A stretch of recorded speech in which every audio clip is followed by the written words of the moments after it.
अजन्मा ईश्वर, वो जन्म नहीं, वो तो हमारे इस जन्म मरण से बहुत परे है। तो यहाँ उस अजन्मा प्रभु का गुणगान है जो इस संसार में हो रहा है, जो अजन्मा है, जो आदि और अंत से अलग। आदि और अनंत माने जन्म और मरण से बिल्कुल अलग। अरे उसका ही तो ये स्वरूप है। और आदमी वो जो अजन्मा है, जो जन्म नहीं लेता है, जो हमसे बहुत परे है, वो कितना उत्तम है, वो कितना श्रेष्ठ है, जिसको इस संसार के इन कर्म कुकर्मों से कोई मतलब नहीं। कितना श्रेष्ठ है। जबकि ये उसकी पहली खुशी है, पहला अवतार है, ईश्वर का स्वरूप है कि उसके इस स्वरूप में और उसमें कितना अंतर है।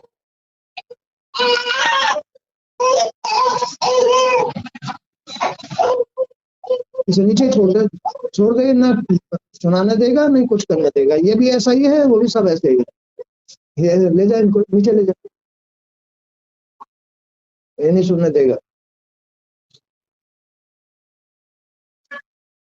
बच्चों में छोड़ दे, वहीं खेलता रहेगा, वहीं रोएगा थोड़ी बहुत देर।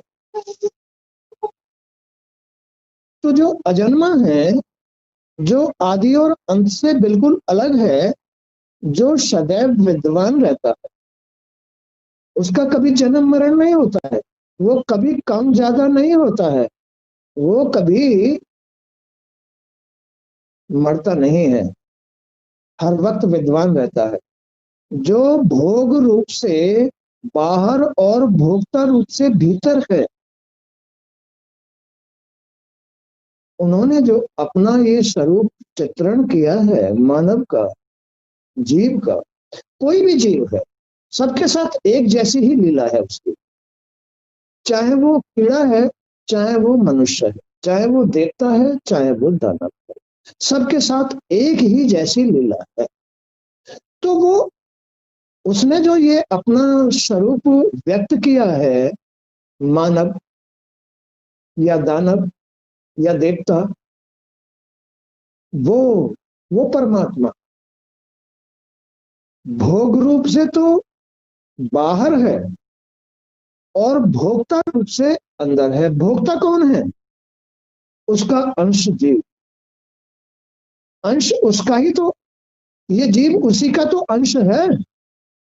तो ये जीव ही भोगों को भोगता है, जो अंदर है, और भोग बाहर है, वही भोगता है और वही भोग, दोनों चीज वही है।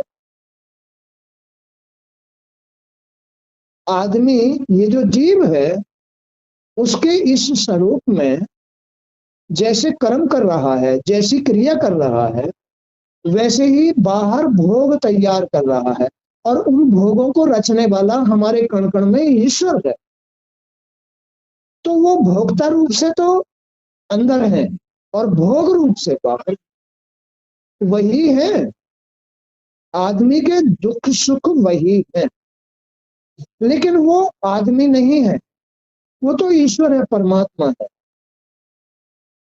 उस परमात्मा को इन भोगों से या इनसे कोई मतलब नहीं है। उन्होंने तो अपने आप को व्यक्त किया है जीव रूप में और भोग रूप में। तो जो अजन्मा है, जो आदि और अंत से अलग है, जो सदैव विद्वान रहता है, जो भोग रूप से बाहर है और भोक्ता रूप से अंदर है, जो अंधकार और प्रकाश में उपलब्ध है, वो तो हर समय ज्ञान में भी उपलब्ध है, अज्ञानता में भी उपलब्ध है।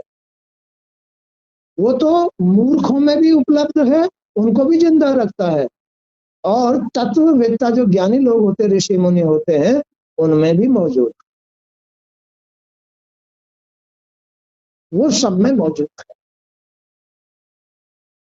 बस उसने अपने आप को व्यक्त करके दिखाया है। जो परमात्मा, जिसका कोई जन्म मरण नहीं है, जिनका कोई अंत नहीं है, वो अंतर्यामी बनकर के, श्री हरि बनकर के, वासुदेव बनकर के तुम्हारे कण कण में वास कर रहे हैं। वो श्री हरि है, वो परमात्मा है। उन्होंने ही अपने आप में से एक जीव भोक्ता रूप बनाया है, भोग रूप, भोक्ता रूप जो भोगने वाला है, और उसके कर्मों के द्वारा भोग तैयार किए हैं। दोनों चीज वही है, भोग भी वही है और भोक्ता भी वही है, दोनों वही है। बाहर भी भोग रूप में वो व्यक्त होते हैं, क्योंकि वही उसके कर्मों के अनुसार परिणाम बनाते हैं। आदमी सोचता है कि ये आफत, ये परेशानी, ये कहां से आ गई? ये उस जीव की क्रियाओं का रिजल्ट है जो अटल है, उसे भोगने को अवश्य मिलेंगी।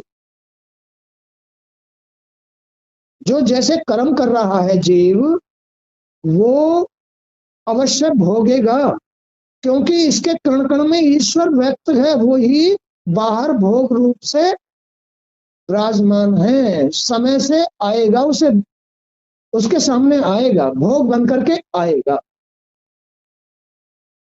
तो ये जो ईश्वरीय क्रिया है, लीला है, ये अटल है। भोग भी अटल है, ईश्वर भी अटल है, ये जीव भी अटल है।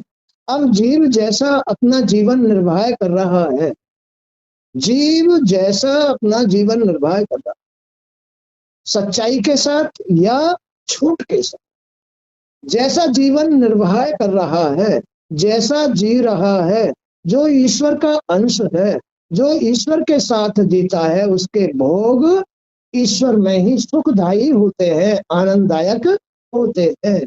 सब उसको, उसी जीव को ईश्वर प्रेम करता है, उस जीव को, क्योंकि ईश्वर ही तो उस जीव का रूप है, और ईश्वर ही उस जीव के कर्मों का रूप है, भोग। तो ईश्वर फिर उसको प्रेम करता है, ईश्वर ही भोग रूप में जीव को प्रेम करता है, और ईश्वर ही जीव का भोग बन जाता है, कष्ट बन जाता है। सब कुछ ईश्वर में हो रहा है, सब कुछ ईश्वर में हो रहा है। लेकिन मनुष्य ये ज्ञान न होने की वजह से, अज्ञानता में, उसकी इन क्रियाओं का मतलब, उनके स्वरूप को जान नहीं पाता है, इन क्रियाओं का मतलब नहीं समझ पाता है, वो भूल में रह जाता है। जो अंधकार में भी है, प्रकाश में भी है, सुख में भी है, दुख में भी है, हर तरह से वही है। वही तुम्हारे काम बना रहा है, वही तुम्हारे काम बिगाड़ रहा है, तुम्हारे ऊपर निर्भर करता है। ये तो उसकी सच्ची लीलाएं हैं, वो तो जज बन करके जजमेंट दे रहा है, जज बन के जजमेंट दे रहा है कि तुम भी उसका अंश हो, और जो तुम्हारे कर्मों का परिणाम है वो भी उनका ही रूप है।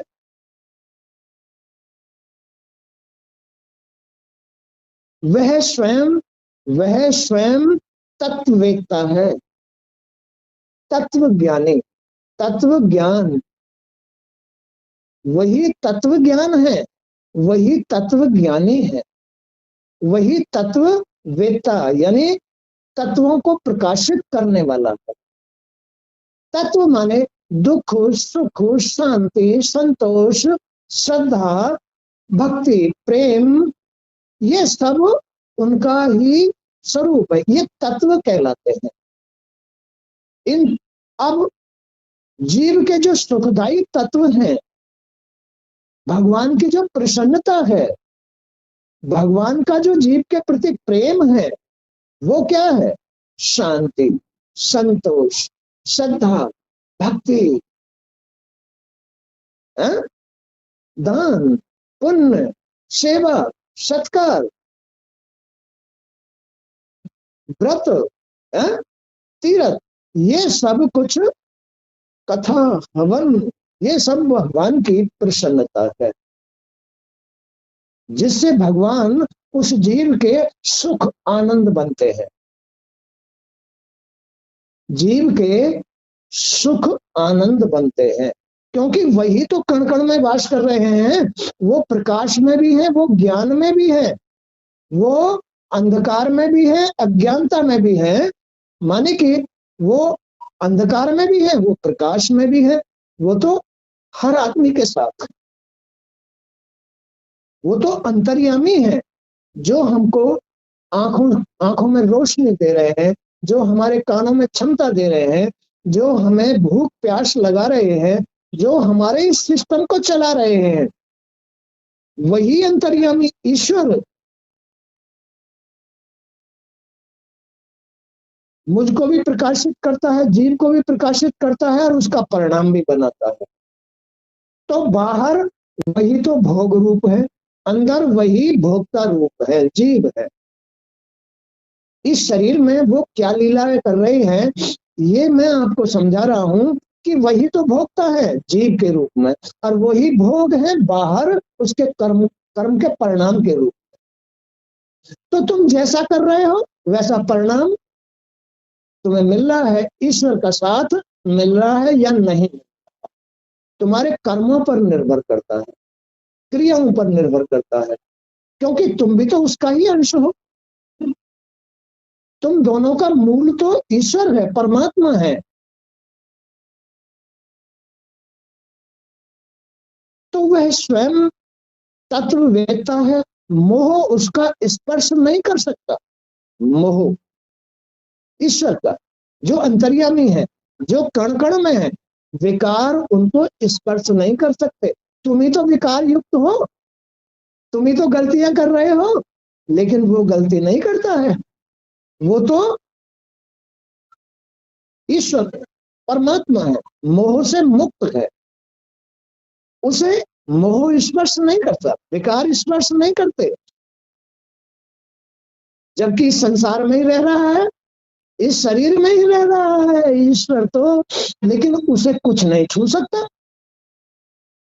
इसलिए वो परमात्मा है। परमात्मा तुम्हारे सबके अंदर विराजमान है, मेरे भी अंदर परमात्मा विराजमान है, लेकिन मेरा उनसे प्रेम, उनका मेरे ऊपर हाथ, इसका अर्थ है कि मैं समझता हूं कि ईश्वर बड़ा है, उसने ही मुझे जन्म दिया है, वही मेरा माँ बाप है, और मुझे उनकी शर्म करनी चाहिए, मुझे उनकी लिहाज से रहना चाहिए, मुझे अपने माँ बाप की सेवा करनी चाहिए, अच्छे कर्म करने चाहिए, नियम से रहना चाहिए। मुझे जब ये पता है, ये ज्ञान है कि मेरा स्वामी मेरे अंदर ही है, तो मुझे कितनी लिहाज शर्म करनी चाहिए। उसे पता नहीं चल जाएगा, उसी घर में मैं रह रहा हूँ, उसी घर में वो रह रहा है, और उसी घर में जब मैं कुकर्म करूंगा तो वो नाराज होएगा या खुश होएगा? तो मेरा जो अंतर्यामी परमात्मा है, मुझे उसकी लिहाज शर्म करनी है, मुझे उसकी सेवा करनी है, तो वो मेरा हितैषी बन जाएगा, मेरे भोग कष्टदायक नहीं होंगे। जब आदमी अपने अंतर्यामी ईश्वर का ध्यान नहीं रखता है, उसकी शर्म नहीं करता है, जब उसके ही सामने छल कपट राग द्वेष लड़ना भिड़ना ये सब कुछ करता है, अंधकार रखता है, अंधेरा रखता है, माँ बाप को अंधेरे में रखता है, अंधेरे में रखता है, तो फिर उसके भोग कैसे होंगे? अंधेरे के अनुसार ही होंगे ना। भगवान उसे अंधेरे के अनुसार कष्टदायक भोग देता है। भगवान जीव को स्त्री पुरुष को या किसी भी जीव को, जब वो अंधकार में रहता है, अज्ञानता में रहता है, तो उसे कष्टदायक भोग देता है। क्योंकि भोग भी तो वही है ना। जब तुम अपने माँ बाप को दुखी करोगे, जब तुम अपने अंतर्यामी को अंधकार में रखोगे, जब तुम अपने अंतर्यामी की कदर नहीं करोगे, नियम से उसकी सेवा नहीं करोगे, तो फिर वो तो तुम्हें बददुआ देगा ही, तुम्हें कष्ट देगा ही। देगा? बोलो देगा? हाँ, फिर तो तुम्हें वो कष्ट देगा ही। इसलिए जो हमारा अंतर्यामी हमारे ही घर में माँ बाप रह रहा है, उसकी कदर करना बहुत जरूरी होती है। वो अगर खुश है तो हमारे सामने वही हमें प्रेम करेगा, क्योंकि वो सर्वव्यापी है, सर्वव्यापी है, कण कण में है, सर्वत्र है।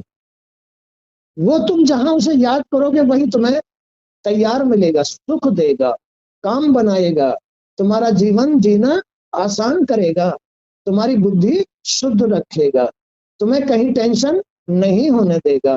कोई समय ऐसा नहीं बन करके आएगा जो तुम्हारा कष्ट बन जाए, जिस कष्ट से तुम्हारी बुद्धि खराब हो जाए, तुम्हारी सोच खराब हो जाए, तुम्हारा मन खराब हो जाए, कहीं वो ऐसा समय बन करके नहीं आएगा। वही तुम्हारा अंतर्यामी है, वही तुम्हारा भोग बन रहा है, और वही तुम्हारा जी बन रहा है, अंतःकरण बन रहा है।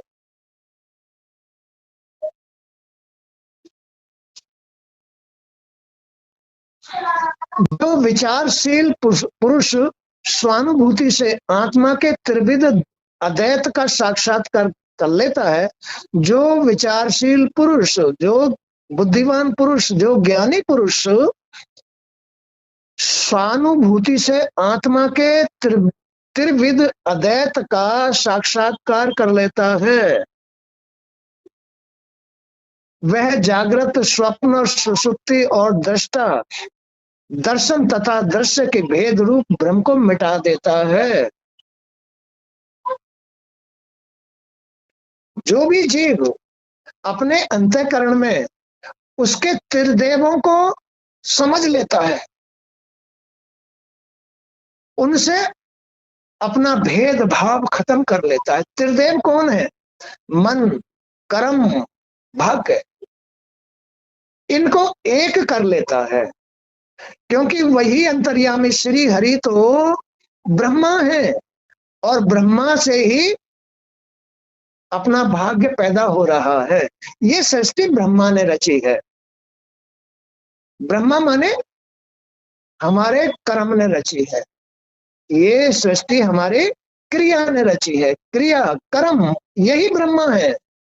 और श्री हरि क्या है? श्री हरि हमारे अंतर्यामी है।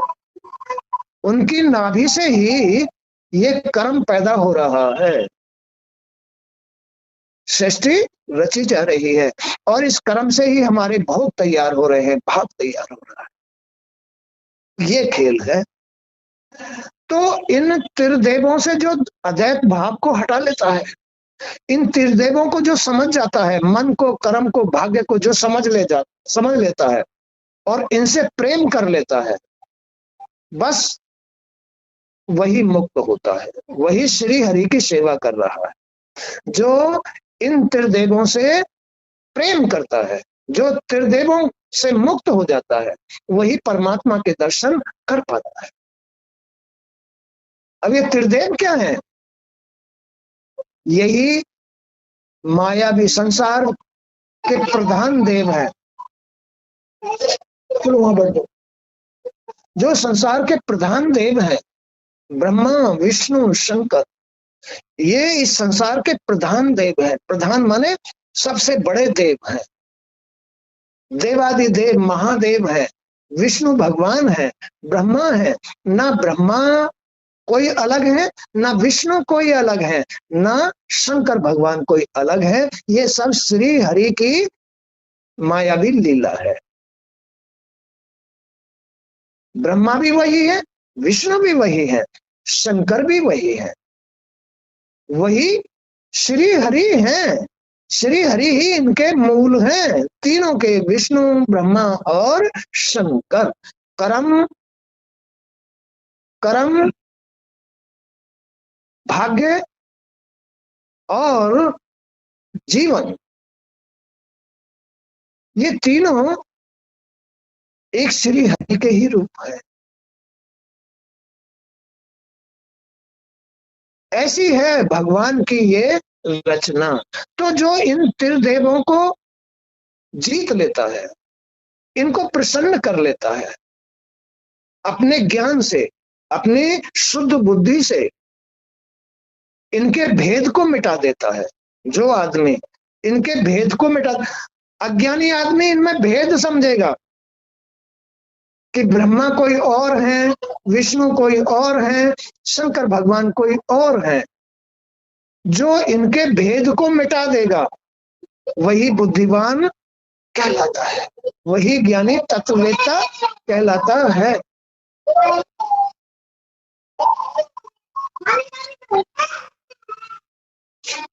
वही ज्ञानी तत्ववेत्ता कहलाता है। ये त्रिविध अद्वैत इस प्रकार है: भावाद्वैत, क्रियाद्वैत, द्रव्याद्वैत। भावाद्वैत, जो मन के अंदर विष्णु वास कर रहे हैं, जिनसे भावना उत्पन्न होती है, जो विष्णु पालन करता है, जो जीवन चला रहे हैं। जो भावाद्वैत, क्रियाद्वैत, द्रव्याद्वैत, जैसे वस्त्र का आधार सूत है, मनुष्य कपड़ा पहनता है, इस कपड़े का जो आधार है वो सूत, अगर सूत नहीं होता तो कपड़ा कैसे बुना जाता। ऐसे ही हमारे इस रचना का जो आधार है वो श्री हरि है, सत्य है, नारायण है। श्री हरि ही सत्य है, वही नारायण है। तो अगर श्री हरि नहीं होते तो ये लीला ही नहीं होती। जैसे वस्त्र का जो मूल है वो सूत है, बगैर सूत के कपड़ा नहीं बन सकता। ऐसे ही श्री हरि के बगैर ये लीला नहीं हो सकती। ये तो आदमी का अहंकार है, ये तो आदमी की भूल है, अंधेरा है कि उनको नहीं समझता, उनका ज्ञान नहीं सुनता, अपने जीवन की लीला नहीं सुनता। ये तो आदमी की बहुत बड़ी भूल है, अहंकार अंधेरे में जी रहा है, जो उनकी कदर नहीं करता, जो उनकी कदर करनी नहीं सीखता, वो तो बहुत बड़ा नरक में डूबा हुआ है, दुखदायी जीवन है उसका। जो अपने श्री हरि की लीलाओं का गुणगान नहीं सुनता, जो श्री हरि की लीलाओं को सुनने में खुशी नहीं रखता, वो आदमी तो अज्ञानी होता है, दुर्बुद्धि होता है। क्योंकि उसके जीवन का जो मूल है वो श्री हरि ही तो है, उनके बगैर तो वो जी नहीं सकता है, उनके बगैर तो देख भी नहीं सकता, उनके बगैर तो सुन भी नहीं सकता, उनके बगैर तो भूख प्यास भी नहीं लग रही, सब कुछ वही कर रहे हैं। तो फिर वो हमारे जीवन में हमारे कितने उपयोगी हैं, कितने महत्वपूर्ण हैं। वही विष्णु बनकर के हमको पाल रहे हैं, वही ब्रह्मा बनकर के हमारी कर्म क्रियाएं कर रहे हैं, वही शंकर बनकर के हमारे भोग बन रहे हैं। इन सब बातों का मूल है श्री हरि, हमारे कण कण में वास करने वाले श्री हरि। तो वो कितने पूजनीय हैं। जो इस जीवन लीला का मूल है श्री हरि, जो अजन्मा है, जो निर्गुण है, निराकार है, जो हम कर रहे हैं उनका भोग हम ही भोग रहे हैं, वो नहीं भोग रहे हैं। उन्हें इन भोगों से कोई मतलब नहीं है। उन्हें इन भोगों से कोई मतलब नहीं है और इस संसार में ही रह भी रहे हैं। उन्होंने अपने इस संसार को चलाने के लिए 3 प्रधान देव पैदा किए हैं। विष्णु यानी मन, ब्रह्मा यानी कर्म, शंकर यानी भोग यानी भाग। 3 देवता प्रधान हैं इस सृष्टि के अंदर।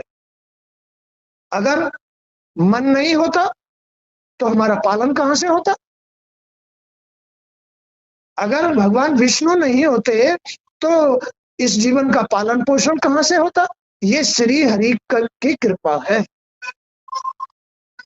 इस बात के मूल भी श्री हरि है। उनसे ही हमारा पालन पोषण हो रहा है। बगैर उनकी कृपा के हमारा पालन पोषण नहीं होता है। अब कौन आदमी उनसे बहुत ज्यादा श्रेष्ठ पालन पोषण कराता है? कौन फुटपाथ पे बैठ करके रोटी मांगता है, खाता है? कौन राजा बनकर के तरह तरह के मेवा मिष्ठान ग्रहण करता है? ये भगवान विष्णु पर निर्भर करता है, जिनका मूल श्री हरि है। अब जिनका मूल श्री हरि है, जो अपने मन से श्री हरि को प्रसन्न करके रखता है, जो अपने कर्म से श्री हरि को प्रसन्न करके रखता है, वही आदमी अपने श्री हरि से भोग सामग्री, रहन सहन, स्वभाव को श्रेष्ठ बना लेता है। सब श्री हरि की देन है। अपने अपने जीवन में क्या हमको मिला हुआ है, ये सिर्फ श्री हरि की देन है, ईश्वर की देन है। बगैर उसके हमें कुछ भी नहीं मिला हुआ है। वही देने वाले हैं, उनकी ही कृपा है। जो भी कुछ हमें जिसको जिस जीवन अपने अपने जीवन में जो कुछ भी मिला है, वो सब श्री हरि की कृपा है।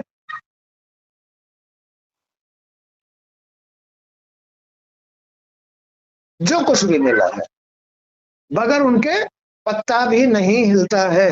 वो हमारे अंतर्यामी हैं, हर वक्त देख रहे हैं हमको, हर वक्त देख रहे हैं। क्योंकि बगैर उनके कोई भी लीला नहीं होती, तो वो हर वक्त देखते हैं। कैसे देखते हैं? क्या हम देख रहे हैं? वो पहले वो देख रहे हैं। क्या सुन रहे हैं? पहले वही सुन रहे हैं। हम कैसा खा रहे हैं, हम कैसा रह रहे हैं, ये सब कुछ पहले वही देख रहे हैं। तब हमें उनके अनुसार चलाते हैं और दुख सुख देते हैं। सब उनकी लीला है। हमारे अनुसार जो जैसा कर्म करता है, जो जैसा मन से रहता है, जो जैसे भोगों के साथ जुड़ा हुआ है, उसका वैसा ही जीवन होता है। यही 3 देव प्रधान है। लेकिन श्री हरि तो इन 3 देवों से भी परे है, जो कण कण में वास करते हैं, जिनकी ये रचना है, जिनका ये स्वरूप है। श्री हरि का ही ये स्वरूप है। ये रचना परमात्मा स्वरूप है। इसके अंदर परमात्मा कण कण में वास करता है। वही परमात्मा हमारा मन है, हमारा कर्म है, हमारे भोग है, हमारा भाग्य है। तो जीव जैसा कर्म कर रहा है, वैसा ही श्री हरि उसका भोग तैयार कर रहे हैं।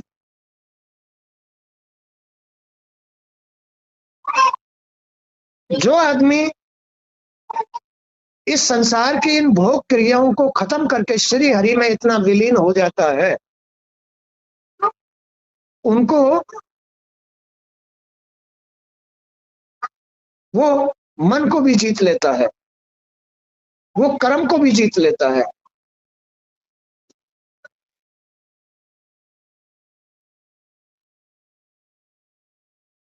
भाग्य को श्री हरि में बदल देता है। उसे इस संसार में कोई भी लेना देना नहीं रहता है, वो इस संसार में ही मुक्त हो जाता है। बिना कारण के कार्य भी नहीं होता है, बगैर कारण के भोग ही हमारे कारण है।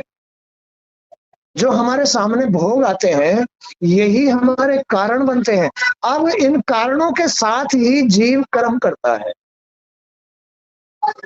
वही भोगता है। तुम नहीं जाओगे हमसे?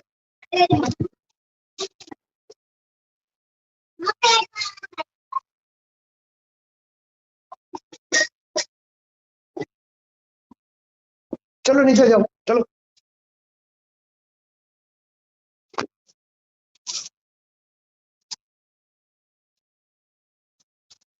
ये बच्चे अपनी लीला में लग जाते हैं और हमें सही लीला नहीं करना देते। तो बिना कारण के कार्य भी नहीं होता है, ये कारण हमारे भोग है। हमारे कर्मों से जो भोग तैयार हो रहे हैं, श्री हरि हमारे कर्मों के अनुसार कारण तैयार कर रहे हैं। वो कारण ही हमारे भोग हैं। उन कारणों के प्रति ही हम फिर कर्म कर रहे हैं, कारणों के प्रति हम फिर कर्म कर रहे हैं, और वो कर्म फिर हमारे भोग और तैयार कर रहे हैं। ऐसा है ये जीवन। कारण में से कारण तैयार होते चले जाते हैं, कारण में से कारण होते चले जाते हैं, और भोगों की गठरी बन के तैयार हो जाती है, कष्टों की गठरी बन करके तैयार हो जाती है। क्यों? क्योंकि जीव के पास में श्री हरि के प्रति ना तो श्रद्धा होती है, ना प्रेम होता है, ना भाव भक्ति होती है। वो भूल में, अंधेरे में, दुर्बुद्धि के साथ में उस हरि की कदर नहीं करता है, उस ईश्वर को नहीं जानता है, उसको भी अंधेरे में रखता है, उसे अंधेरे में रखता है। घर में जो मंदिर है उसमें भी दीपक नहीं जलाता है अज्ञानी पुरुष। अज्ञानी पुरुष, घर में जो मंदिर है, घर में जो मन है, उसमें भी दीपक नहीं जलाता है। मूर्ख आदमी, दुर्बुद्धि आदमी, अज्ञानी आदमी तो खुद तो अंधेरे में है ही, अपने भगवान को भी अंधेरे में रखता है। ऐसा आदमी अपने इस कर्म से भोग तैयार, कष्ट तैयार करता रहता है। अगर एक कर्म भगवान के प्रति ऐसा हो गया, बस उससे ही दुखदायी भोग तैयार होते रहेंगे, निरे भोग तैयार हो जाएंगे, गठरी बन जाएगी जिसका वजन आदमी से नहीं चलता है। इतने कष्ट तैयार हो जाएंगे, इतनी बुद्धि खराब हो जाएगी। खेल समझ में आ गया? बिना कारण के कार्य भी नहीं होते, क्योंकि वास्तव में इनमें भेद नहीं है। इनमें भेद, किस बात का भेद नहीं है? अरे श्री हरि तो एक ही है, श्री हरि तो एक है, उनका ही तो अंश तुम हो। वही इस रचना को रचने वाले हैं, उनका ही स्वरूप है। इसमें ही लीला हो रही है, क्रिया हो रही है, कर्म हो रहे हैं। तो उनसे अलग तो कुछ भी नहीं है, कोई कारण, उनके लिए तो कोई कारण है ही नहीं। अब ये कारण कहां से आ गया? कारण आ गया भूल में। उसी घर में तो माँ बाप रह रहे हैं, उसी घर में संतान रह रही है। संतान जब माँ बाप की कुगति करता है, उसके लिए भोगों की कोई खा नहीं रहती है, भूल में। जिस घर में माँ बाप रह रहे हैं, जिस घर में बेटा बहू बेटा को कर्म कर रहे हैं, उस घर में माँ बापों के लिए भी और बहू बेटा के लिए भी कोई सुख की गुंजाइश नहीं रहती है। सुख की, उजाले की कोई गुंजाइश नहीं रहती है। क्यों? घर तो एक ही है, उस घर में ही भगवान है। ये घर तो एक ही है, इस घर में ही भगवान है और इस घर में ही बहू बेटे हैं। अगर बहू बेटे, अगर ये जीव नियमी धर्मी है, माँ बाप को जानता है, ज्ञान है उसका, उसको सद्बुद्धि भगवान ने दे रखी है, तो माँ बाप भी सुखी और वो भी सुखी। और जिसके पास सद्बुद्धि नहीं है, जिसके पास ज्ञान नहीं है, जिसके पास अंधकार ही अंधकार है, उस घर में माँ बाप भी अंधेरे में और बहू बेटे भी अंधेरे में।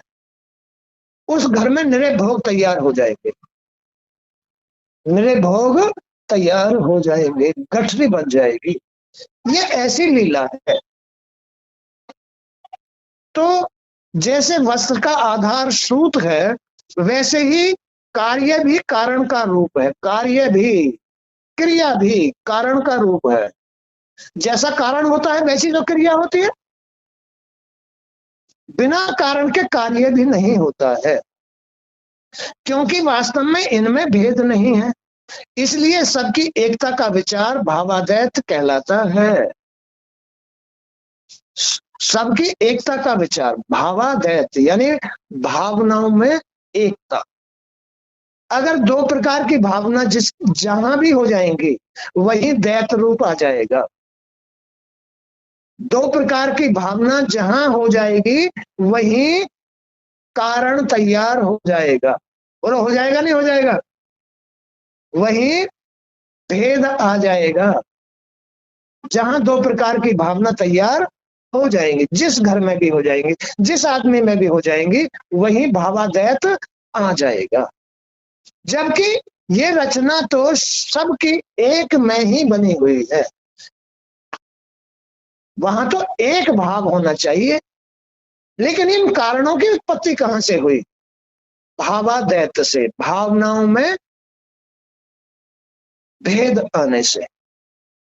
जिसकी भावनाओं में भेद होता है, वहां द्वैत भाव आ जाता है, एक दूसरे के प्रति बैर भाव आ जाता है, एक दूसरे के प्रति घृणा पैदा हो जाती है, एक दूसरे के प्रति भेद आ जाता है, अशांति आ जाती है, कारणों का ढेर लग जाता है, कारणों का ढेर लग जाता है, और फिर उनका वजन आदमी से नहीं चलता है।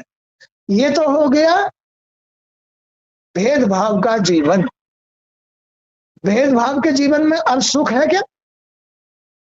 तो फिर इस, जहां से ये भेदभाव पैदा हुआ, उसे ही खत्म कर दो। जहां से ये भेदभाव पैदा हो रहा है, वो भेदभाव पैदा हो रहा है जी में खराबी से, अंधकार से। तो उस अंधकार को निकाल दो, तुम खुद का पलटा ले लो, अच्छाई से जुड़ जाओ, अच्छी बात सुनो, अच्छी जगह आओ, भागवत सुनो, भगवान की लीलाओं का गुणगान सुनो। यही भगवान से प्रेम है, यही पलटा लेना है, यही परिवर्तन लेना है, यही अपने जीवन का सुधार करना है, यही कारणों का खत्म करना है, कारणों को खत्म करना है। अगर तुम ऐसा परिवर्तन नहीं लेते हो, तो कारण कभी खत्म नहीं होते हैं। कारण पे कारण, कारण पे कारण, कारण पे कारण पैदा होते रहेंगे। कारणों में से ही कारण बनते हैं। बोलो, कारणों में से कारण बनते हैं। तो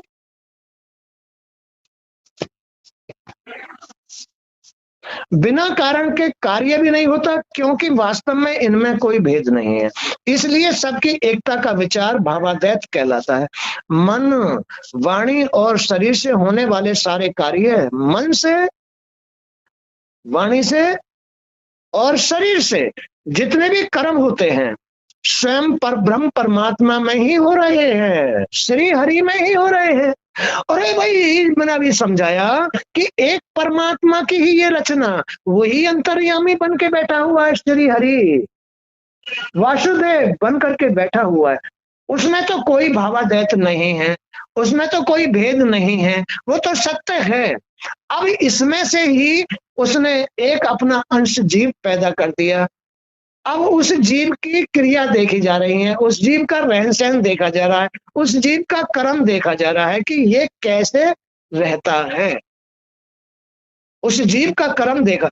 अब उसको, सब अपने अपने माँ बाप से पैदा होते हैं, सबका अपना अपना जीवन है, जीवन जीना है, और ये जीवन श्री हरि में ही बना हुआ है, सबका बना हुआ है। सब अपना अपना जीवन जी रहे हैं। जो अपने माँ बाप रूपी श्री हरि की कदर करते हैं उनका शुद्ध जीवन होता है, उनका जीवन शुद्ध होता है। जो श्री हरि को भूल करके अहंकार में जीते हैं वही कारणों पे कारण तैयार करते हैं, उनका अंत बुरा होता है, उनका अंत बुरा होता है। तो मन, वाणी और शरीर से होने वाले सारे कार्य स्वयं पर ब्रह्म परमात्मा में ही हो रहे हैं, वे उसी में लीन हो जाते हैं। किसमें? कौन? जीव, हर आदमी। जितने भी कारण बन रहे हैं, जितने भी कर्म हो रहे हैं, ये जीव उनमें ही विलीन हो जाता है। इस भाव से समस्त कर्मों को उनमें समर्पित कर देना क्रियाद्वैत कहलाता है।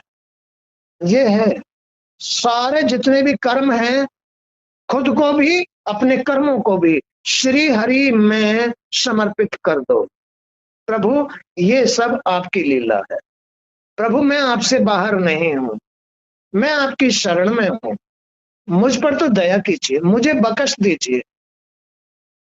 मुझे जितनी आपने जिंदगी दी है ये सब आपका वरदान है, ये आपकी सौगात है। मैं इसकी कदर करूंगा, मैं इसकी कदर करूंगा। मैं इस सौगात की मैं कभी भी बेकदरी नहीं करूंगा, नियम से रहूंगा, धर्म से रहूंगा, प्रभु आपकी शरण में रहूंगा। हे प्रभु, बस मैं अपनी क्रियाओं के आपके चरणों में समर्पित हूं। तो भला उसको कष्ट कैसे मिल जाएगा? श्री हरि कैसे कष्ट दे देंगे? तो ये तो अपने अपने मन का अंतर है, अपने अपने भाव का अंतर है। जिसकी जैसा मन और भाव होते हैं उसकी बुद्धि वैसे ही हो जाती है, और उस क्रिया दैत्य से वो भोग लीलाओं में चला जाता है, कष्टों में चला जाता है, संसार में चला जाता है। जो आदमी भगवान को अपने मन, भाव, शरीर को समर्पित कर देता है वही सुखी रहता है,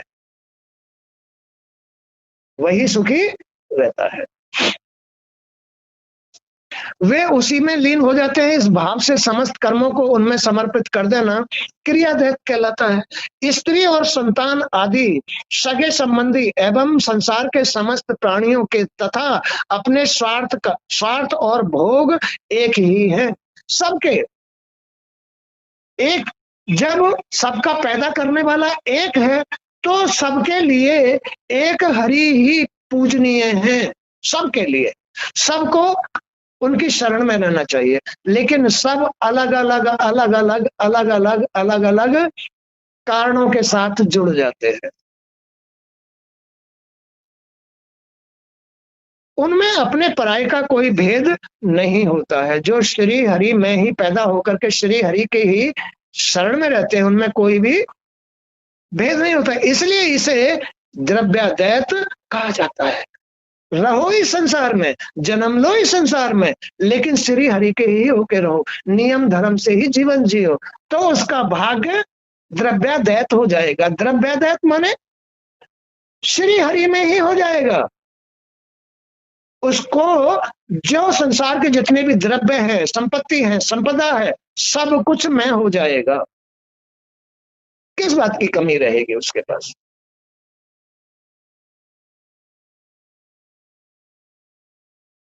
भगवान के प्रति भक्ति रखने वाला ग्रस्त, भगवान के प्रति भक्ति रखने वाला ग्रस्त वेदों में दिए गए नियमों के अनुसार ही भगवान श्री हरि को प्राप्त कर पाता है।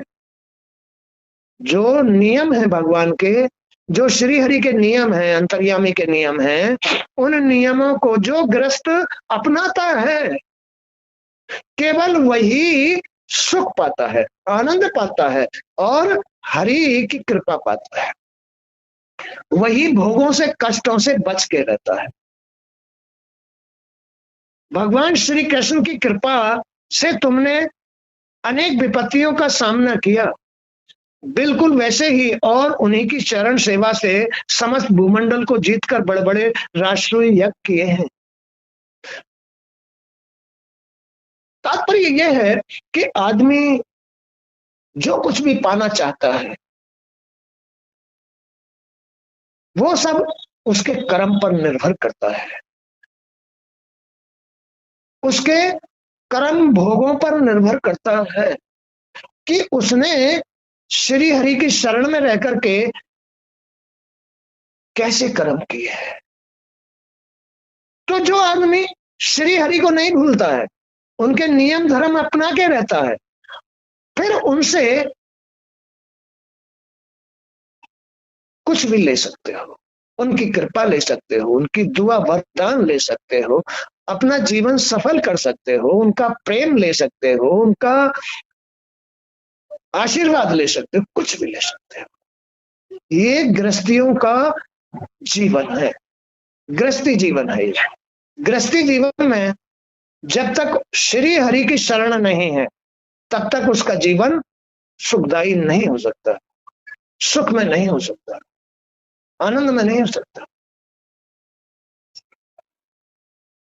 तो इस तरह से ये जीवन भगवान ने बनाया है। ये कष्ट पैदा करने के, भूल पैदा करने के लिए नहीं बनाया है। उन्होंने तो इसको देखा है कि ये कहां तक जा सकता है, कितना गिर सकता है, कितना ऊंचा जा सकता है, अपने आप को व्यक्त किया है। भगवान की शरण में रहना चाहिए, उसे कभी नहीं भूलना चाहिए। वही जिस घर में तुम हो उसी में वो बैठा हुआ है, फिर उसकी कदर करनी चाहिए। इतने बेशरम नहीं हो जाना चाहिए, इतना बेशरम आदमी को, जीव को नहीं होना चाहिए कि उसकी कदर के लिए आंखों पर पर्दा डाल ले। ध्यान से झूठ बोलना चाहिए या नहीं बोलना चाहिए, ध्यान रखो। किसी के साथ राग द्वेष करना चाहिए, नहीं करना चाहिए, ध्यान रखो। अरे इन सब अद्वैत भावों को मिटा करके एक श्री हरि में, सत्य भाव में रहना चाहिए, सरल भाव से, शांति से, संतोष से, और भगवान की कृपा प्राप्त करके अपने कर्म करने चाहिए। तो कष्ट नहीं बनते हैं, तो कष्ट नहीं बनते हैं, सुख बनता है, आनंद के साथ जीवन व्यतीत करता है। यही इस जीवन का रहस्य है। आज का सत्संग भी यहीं तक। जय श्री कृष्ण।